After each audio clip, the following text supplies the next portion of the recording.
Hello there, I'm Mark Thomas. Earlier this year, on the 6th of February 2022, the princess who didn't anticipate becoming queen had celebrated 70 years as being the monarch of Great Britain, the longest serving queen or king of our country. And this coming weekend, many people will be celebrating her jubilee. Now, whether you choose to celebrate it with great fanfare and bunting and special trifles and parties, or whether it's simply going to pass you by and you're going to take no interest or ignore it, I think one of the things that we can do is at least appreciate one of the foundations of her life. You see, do anything really well in almost any aspect of life, run a business, run a marathon, run a country, and pretty soon people want to know what your secret is, what motivated you, where you get your inspiration from and stamina, what are your guiding principles. And I think in the Queen, who has been praised for her outstanding job since she came to the throne at 25, for the 70 years that she's done her work as Queen, I think she has done it with diligence, with grace, with intelligence, with humility, and with effectiveness. But where does all that come from? The clarity of vision, the stamina, the steadfastness in duty and care. What has shaped and sustained this woman? Well, while we know very little about what she thinks about a whole host of issues, she has been extraordinarily clear about her guiding principles and where they have come from, even though the majority of her biographers haven't paid very much attention to it. It is, as she has testified herself, that Jesus' teaching has shaped her life. Jesus' example has inspired her life, and Jesus' power has enabled her to do the job that God had called her to do. We can see it in her actions. The fruit of the Spirit has been rich in her life: love, joy, peace, patience, kindness, goodness, faithfulness, gentleness, and self-control. We also hear it in her words. She has repeatedly communicated the reality of her faith in Christ and the difference that he has made to her life in a clear and winsome way, most notably in her Christmas addresses. Now, the primary sources for those Christmas addresses come from her own thoughts in conversation and consultation with her private secretary and, in the past, Prince Philip. Of course, her broadcasts were not sermons or theological treatises. They are short, about 750 words on average, and they cover a range of topics. But their starting point is Christmas. And yet, these letters to the nation, epistles to the nations, offer us, I think, a radical, attractive, and distinctly biblical vision of what it means to be a whole life disciple of Jesus, day by day, in God's world. Almost every time the Queen speaks about her faith, she relates it directly to Jesus, and she is effusive in her appreciation. She has said he is the bedrock of my life. She said he is an inspiration and an anchor in my life. She has also said that he is the compelling example for my life, and the teachings of Christ have served as my inner light. She said that just 2 years ago. The biblical resonances with these words are not hard to find. The God who is a rock, this hope that we have as an anchor, the Christ who we are to imitate, the Son who is the light of the world. But there is a certain originality in the language. Rock may be a common metaphor for Christ, but bedrock isn't. Anchor in Hebrews refers to the good news as a whole, but the Queen applies it to Jesus himself. Christ as our example might be a well-worn concept, but the adjective compelling example suggests an intensity of personal engagement. Good teaching as a light is a familiar idea. But to say that Jesus is my inner light, as she did, points to an intimacy with Christ, to an experience of his indwelling, reminiscent of both Christ's words, "You are in me and I am in you." Furthermore, there is a richness of imagination in her writings. Here's the poetic picture she paints of Bethlehem in 1954.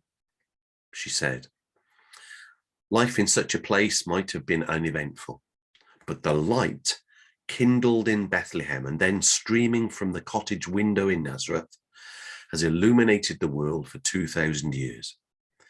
It is in the glow of that bright beam that I wish you all a blessed Christmas and a happy New Year." The beam is bright and the faith she commends is joyful.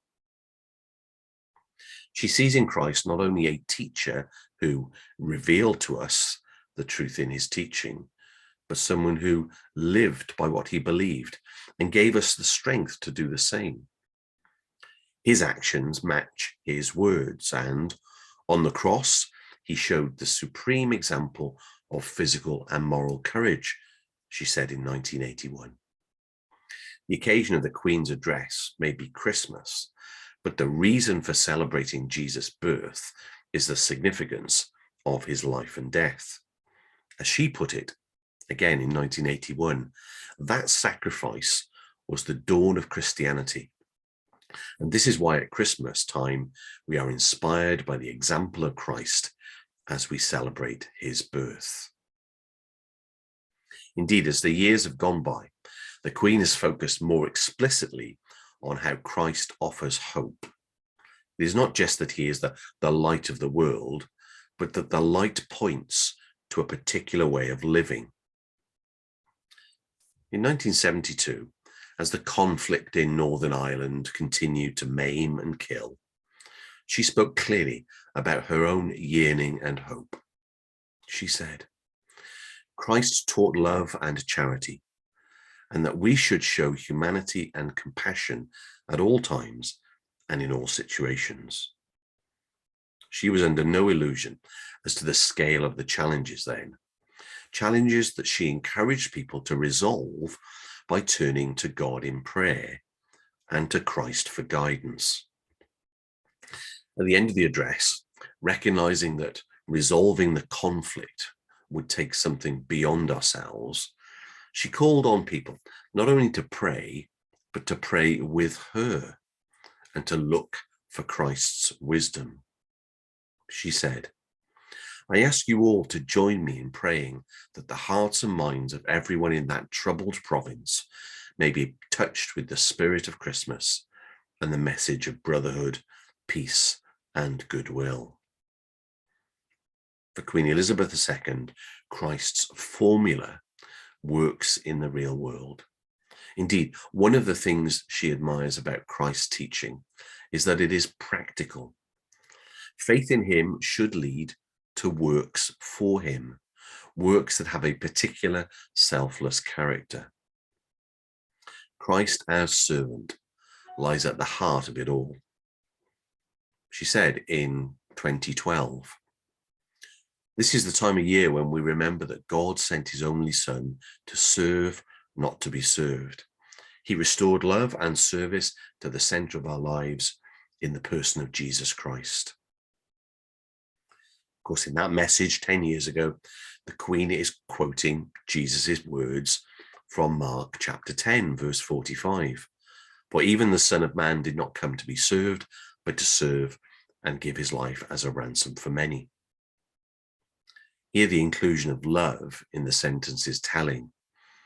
Her understanding of service is not limited to some dour, clenched teeth sense of duty, but is rooted in compassion.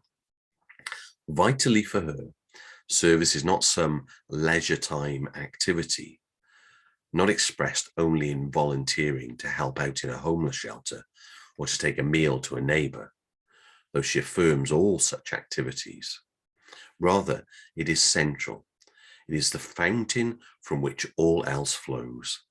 It is the very posture of her life, and it derives from her understanding not only of Jesus's own character, but of his mission. Christ is seeking to form people who are selfless, other-orientated, servant-hearted, whatever their status, role, or job in our society and community.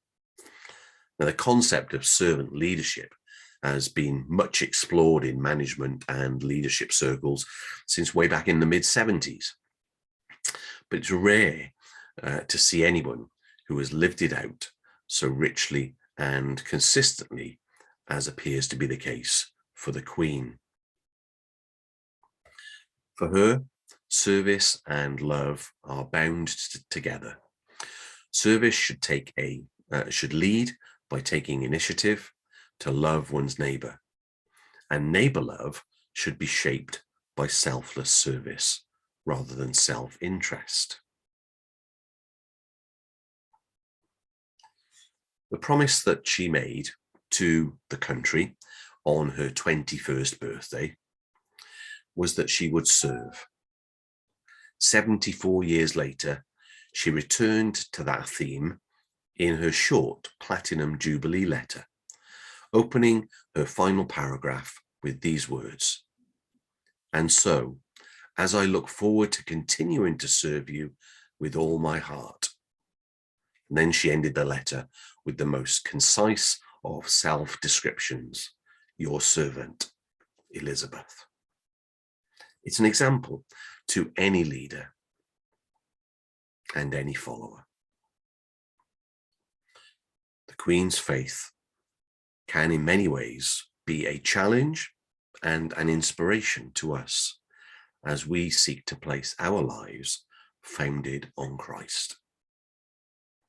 So I hope you have a really enjoyable weekend, whatever you're doing, and I look forward to seeing you again soon. Take care and God bless. Bye-bye.